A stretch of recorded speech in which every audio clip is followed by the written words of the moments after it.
खिलाफ, तो आप किस बेबुनियाद बात पे ये डर फैला रहे हैं कि एक वर्ग विशेष से एक वर्ग विशेष को खतरा है? इतनी सांप्रदायिक बातें आप क्यों, किस साजिश के तहत कर रहे हैं नेशनल टीवी पर? मैम, मौलाना कल्बे मॉब लिंचिंग को लेकर उनसे बात कही है और वहीं मुसलमानों को लेकर उन्होंने कहा है कि उनको सुरक्षा मुहैया कराई जाए।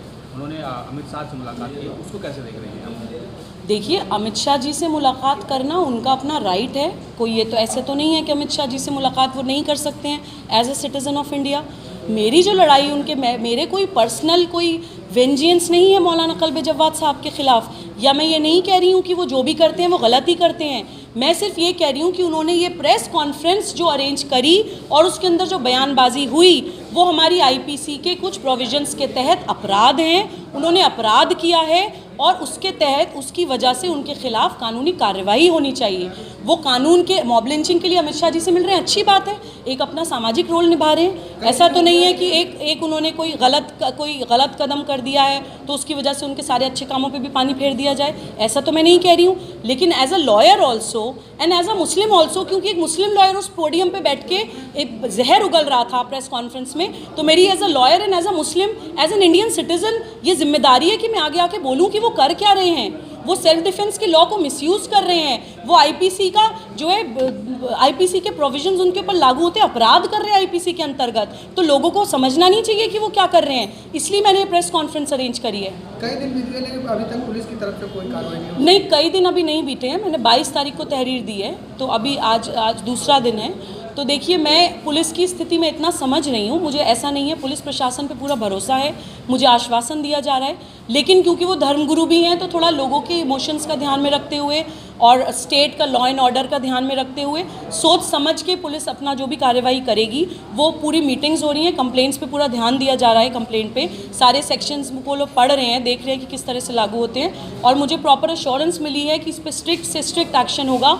और किसी भी इंसान को, चाहे वो पॉलिटिकली कितना फ्लुएंस्ड हो, चाहे वो सोशली कितना फ्लुएंस्ड हो, इस देश का कानून अपने हाथ में लेने की इजाज़त नहीं दी जाएगी किसी भी सूरत में।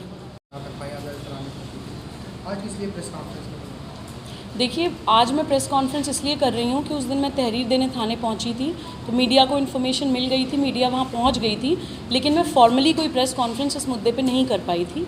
तो इसलिए आज मैं ये प्रेस कॉन्फ्रेंस इस मुद्दे पे कर रही हूँ कि लोगों तक ये मैसेज पहुँचे कि महमूद प्राचा साहब जो सुप्रीम कोर्ट के वरिष्ठ वकील हैं और मौलाना कल्बे जव्वाद साहब जो एक धर्मगुरु हैं, उन लोगों ने इस देश में एक बहुत ही हिंसा, एक डर, एक समुदाय को दूसरे समुदाय के ख़िलाफ़ भड़काने वाला बयान दिया है, एक विशेष समुदाय को सरकार और देश के ख़िलाफ़ भड़काने वाला बयान दिया है, लोगों में फियर इंसाइट करने वाला बयान दिया है, और वायलेंस को प्रोवोकेट करने वाला, उन्माद और हिंसा के लिए लोगों को उकसाने वाला बयान दिया है, जिस पे कि आईपीसी के बहुत सीरियस चार्जेस लगते हैं।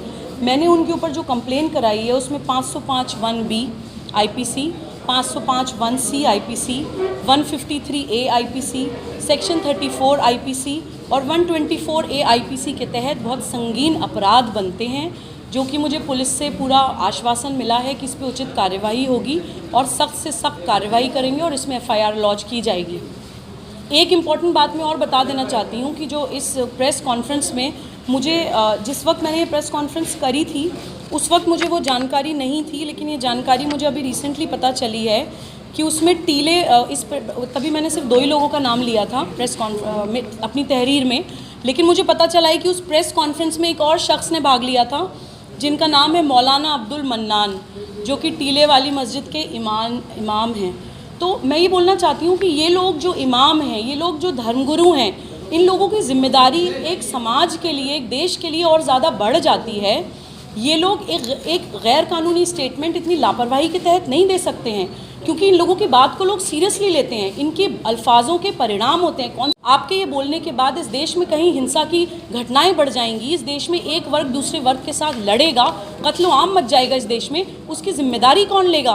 तो आप लोगों को समझना चाहिए, you should feel morally and ethically and socially responsible for your words कि आप क्या बोल रहे हैं। एक इम्पॉर्टेंट बात और मीडिया में चल रही है, मैं प्लीज़ आप लोगों के थ्रू बोलना चाहती हूँ। एक बात ये चल रही है कि उन्होंने उस प्रेस कॉन्फ्रेंस में ये भी बोला था कि हम 26 तारीख को लखनऊ में बाड़े में एक कैंप लॉन्च करेंगे, जिसमें कि हम अल्पसंख्यक लोगों को ये बताएंगे कि हथियारों का लाइसेंस कैसे अप्लाई करना है। अब वो अपनी उस स्टेटमेंट से वापस हो गए हैं। अब वो बोल रहे हैं कि हम वो 26 तारीख को लॉन्च नहीं करेंगे। तो मैं उनको ये बोलना चाहती हूँ कि कलमे जवाद साहब, आप 26 तारीख को जो अपराध करने वाले थे, चलिए उसको तो आप इस गार्ब में कर रहे थे कि हम तो सिर्फ लीगल इन्फॉर्मेशन दे रहे हैं, वो आप नहीं कर रहे हैं, उससे वो बात कोई मायने नहीं रखती। लेकिन जो प्रेस कॉन्फ्रेंस आप कर चुके हैं, जो आप जहर घोल चुके हैं 135 करोड़ लोगों के दिमाग में, जो आपका पॉइजन जा चुका है, और उस पॉइजन के लिए जो आप रिस्पॉन्सिबल हैं और जिसकी वजह से आपके ऊपर आईपीसी की ये धाराएं लगनी चाहिए, इस ऑफेंस से आप अपना पल्ला कैसे झाड़ेंगे? क्रिमिनल ऑफेंस एक बार हो जाता है तो हो जाता है, you can not retract from it.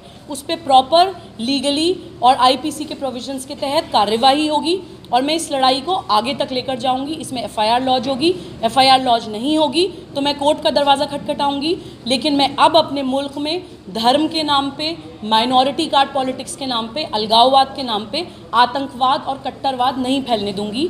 ये मेरा अपने आप से प्रॉमिस है। और आप सब लोगों से भी अपील करती हूँ कि जब भी आप लोगों को पता चलता है, स्पेशली आप लोग मीडिया भी डेमोक्रेसी का एक बहुत इंपॉर्टेंट पिलर हैं, आप लोग प्लीज़ लोगों तक ये मैसेज पहुंचाइए कि वो लोग बोलते हैं कि सेल्फ डिफेंस के तहत आप हथियार रख सकते हैं। Self defence, right to private defence एक डिफेंसिव राइट है, ऑफेंसिव राइट नहीं है। जिस वक्त आपकी जान पे खतरा हो, आपके सर पे मौत मंडरा रही हो, उस वक्त आप अपनी जान बचाने के लिए अगर कुछ करते हैं, वो सेल्फ डिफेंस